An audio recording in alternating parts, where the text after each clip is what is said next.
want to mention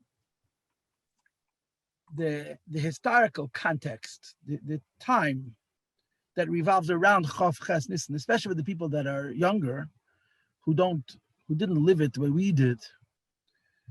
I think one of the things that people have to appreciate when you think about the Chof Ches Nissan Sicha is what came before and what came after.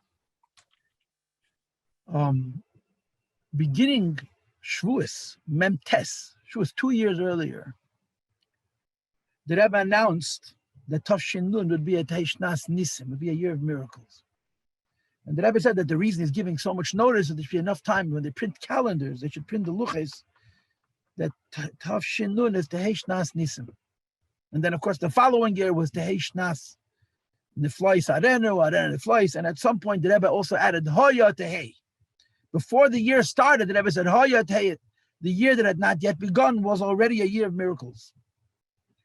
And if you were around Lubavitcher and around 770 in this period, Tafshin Nun and Avnan Beis, there was such an incredible influx of Nisim and Neflois. We were so surrounded by events that were very big, very important on a global scale, that was so supernatural. In my imaginings, this is how Yidden felt during the year that the Makkahs came. You know, they were still in Golus, but there was a Makkah and another Makkah and another Makkah, and eventually the Egyptians could not hold them anymore. And there was a sort of a carnival kind of an atmosphere. In Lubavitch, during this period, the Rebbe was predicting what was going to happen on a global scale, and what he said would happen precisely. And the whole world became aware of this. The Rebbe is just in Brooklyn, and he's telling the world what's going to be, and it played out. And we experienced incredible Nisim and Neflois. There's many, many miracles. I don't think there's even a question, but the biggest miracle of all was what happened with the Soviet Union. That in a matter of a few short years, one of the most dangerous and powerful nations in the world just disappeared. There was no loss of life. There was no world war. There was no great drama. The Pashut went away. And just to give you one example, to me, this is very, very compelling. Shoftim, in the summer of Nanalef, in 1991, the Rebbe spoke to Sikh of Shoftim. The Sikha of Shoftim was an extraordinary Sikha. It was an absolute extraordinary Sikha. Fabring. And the whole Sikha was about Nevuah. The Rebbe started off the Fabrengen with the Haftarah. Shiva Sheftaich, Barishena V'Yatzaich, V'Atchila. Shoftim V'Shayt, with the Haftarah. And the Rebbe discussed prophecy. And he made it very clear that the Rabbeim had a halacha of a Navi. And he made it very clear also, uncharacteristically clear, that the Rebbe himself is a Navi. And that there's a chiyuv, and there's a mitzvah of Elov Tishmon. And the feeling we had when we listened to that Fabreng, when we walked out of that Fabreng, the feeling that we had was, the Rebbe almost had a taineh, that we don't believe him enough, we don't trust him enough. This was Shabbos, Shoftim. Monday night, we had the riots in Crown Heights, which everybody who's old enough remembers, which was connected directly to the Rebbe. The Rebbe was coming back from the oil. Tuesday morning, you wake up, what's the news? That Gorbachev was overthrown. Gorbachev was arrested. Gorbachev was the executive, the chairman of the executive committee of the communists, and he was the one who was making all the changes. And he was arrested, and he was replaced by hardliners who sent tanks into the streets of Moscow with instructions to shoot to kill. Anybody who's out in the street, they should shoot to kill. For 72 hours, the world stopped. In my lifetime, this was the closest that I could remember. You know, people talk about how it felt during the Cuban Missile Crisis. I wasn't born by the Cuban Missile Crisis, but I lived those 3 days, 72 hours. The world stopped and didn't breathe. What's going to be? And what happened was there were a lot of camps of all different types all over Russia, because Russia was already quite open at that point, including many Lubavitcher camps. So all the other councils, all the other camps, whether they came from Europe or they came from America, they came from Israel, when the steam came down, they ran out of the country. They wanted to save themselves. The Lubavitcher boys and girls wrote to the Rebbe a letter. They wrote a short little answer.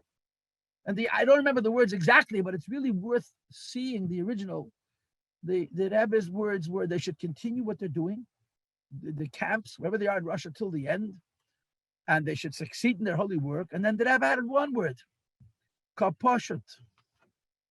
Kaposhut, it's obvious. If you didn't live it, it's hard to fathom how terrifying the thought of communist Russia becoming Stalinist again. And the Rebbe writes, kaposhut. I don't understand what the question is. It's very obvious. It's very self-evident that you have to continue. And then Thursday, the whole thing was over. The Gorbachev came back to Moscow and he immediately announced that there would be a referendum. And then a couple of months later, the Soviet Union disappeared. This is the background of the Simcha of Chof Nissan. Both before and after, the Rebbe gave us what he himself described as a taste of the miracles of Moshiach. He called it Neflois Harenu, as the close to Harenu Neflois, that you see the miracles because the Rebbe showed them to us. And this is part of what made the Simcha of Chof Nissan so shocking, because the mood was so optimistic, the mood in Lubavitcher, and anybody was paying attention to Lubavitcher. We used to go speak in the shuls. We go speak in the shuls after the Fabrengens.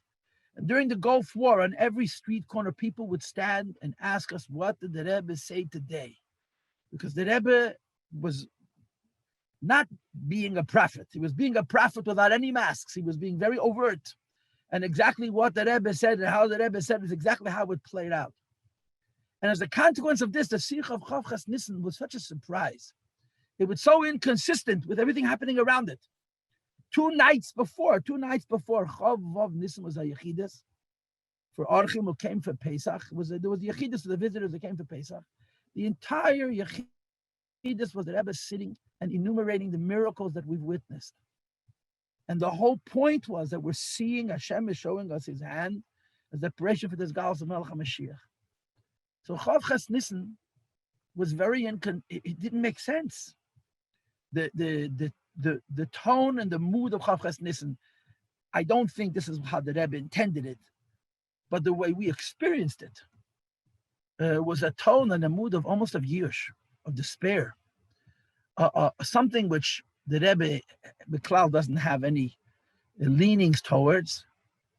And especially when it comes to his speaking to us, great Chassidim of Deir HaShvi, the Rebbe is very careful to always be very, very positive. This was an incredibly disturbing tone. And we're all still, 30 years later, we're still not able to come to terms with these 3 minutes. It's 2 minutes and 45 seconds, 165 seconds. And the Rebbe showed us this incredible pain. And I was thinking that perhaps there's another way to understand it. That these 3 minutes, at the end of that Sikha, it was Chav Zayin to Chof Nissan, the Rebbe simply took off his mask. And he allowed us to see how he feels about Mashiach. The Rabbeim wear masks. The Rabbeim wear many masks. And if the Rabbeim didn't wear masks, Moshe Rabbeinu wore a physical mask. Tzaddikim have other kinds of masks. If Tzaddikim didn't wear masks, we wouldn't be able to be near them.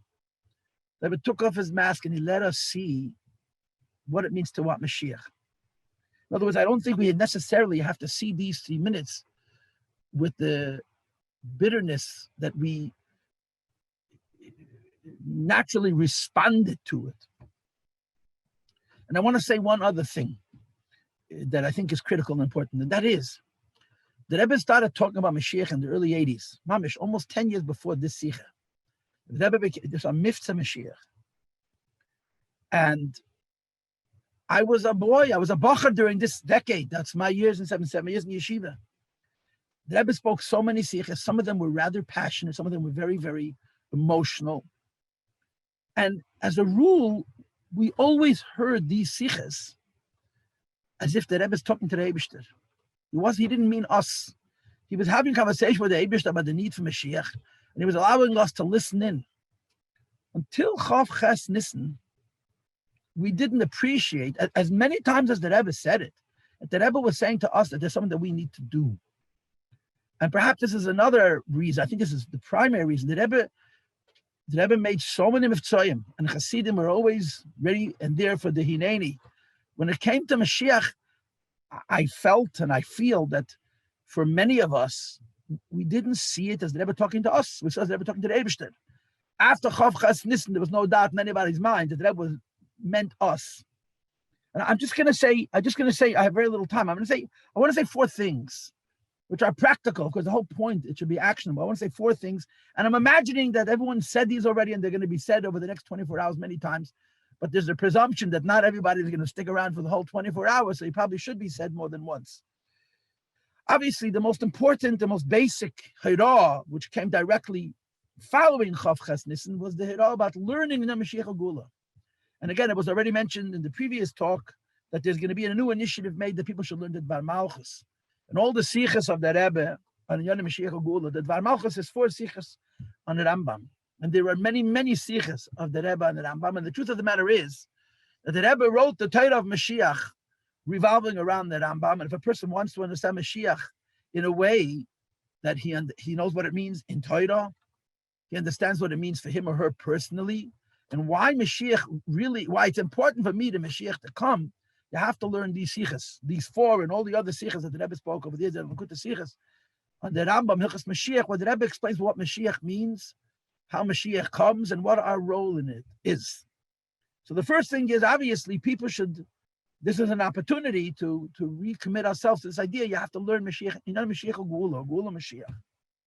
Number 2, another thing that Rebbe discussed, if you remember in the 1980s, at one point, the Rebbe introduced the idea of a chain letter. The Rebbe said people should write a letter to 10 people and ask each one of those to write the letter to 10 additional people. The message of the chain letter was based on Sforim, Rishonim, that the Rebbe enumerated in the Fabrengen. The Mashiach's not going to come until we ask for him. Mashiach's not going to come until we demand him. Mashiach's not going to come until we master, until we assist. A person needs something, he asks for it. The person needs something very much, he asks for it very desperately. The Rebbe quoted the Radak and other Sforim that say Mashiach's coming is dependent upon us demanding Mashiach. And first of all, you have to just appreciate, we want Mashiach now is an important tefillah.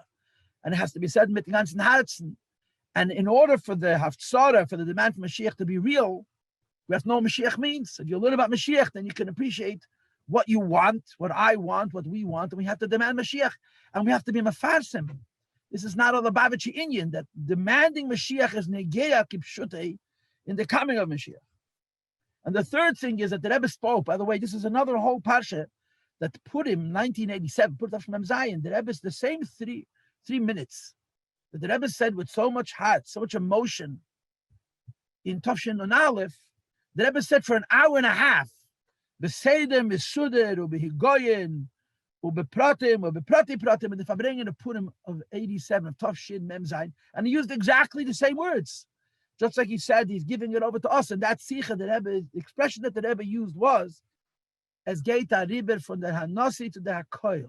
The Rebbe used the same idea. That it go, and then you have to look inside the Sikha. The Sikha, there's a video, there's an audio, and there's a transcript. It's not Mugger, but the Sikha is available. It goes over from, the Rebbe used the same idea. It goes over from the Hanasi to the Hakoil. And I didn't hear the Fabrengen. I was out of town. I was on Shlichus, and in California, the Fabrengen started earlier. We were on Mitzvah. I didn't hear the Fabrengen. I asked people, how did the Rebbe get away with it? In Tafshin and Av, the Rebbe said, we were beside ourselves. The Rebbe said exactly the same thing 4 years earlier, and we didn't hear it. We didn't hear it. So in that Sikha of Mem Zayin, the Rebbe said, what's the message?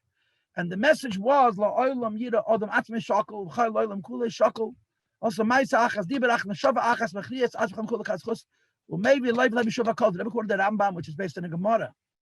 It's a psak din in Rambam. They wanted to make it, this is not a musir and a chassidish word, it's a halacha. That a person has to look at himself as if the world is in a perfect balance. And when you tip the scale, even with a little bit of weight, it doesn't tip a little bit, it tips completely.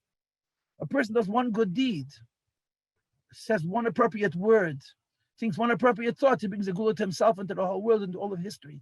And the Rebbe said, this is actionable. This is a practical message that's negeya in our times. One Maaseh is going to be Mashiach. And we have to think in our minds and hearts that this is something that we, like anybody else, is in a position to do that. Maaseh achas, diber achas, and machshav achas. And the fourth thing that I'm mentioning is that in the summer of Memches, Pashas Kiseitse, the Rebbe spoke about Simcha b'Ta'arasa.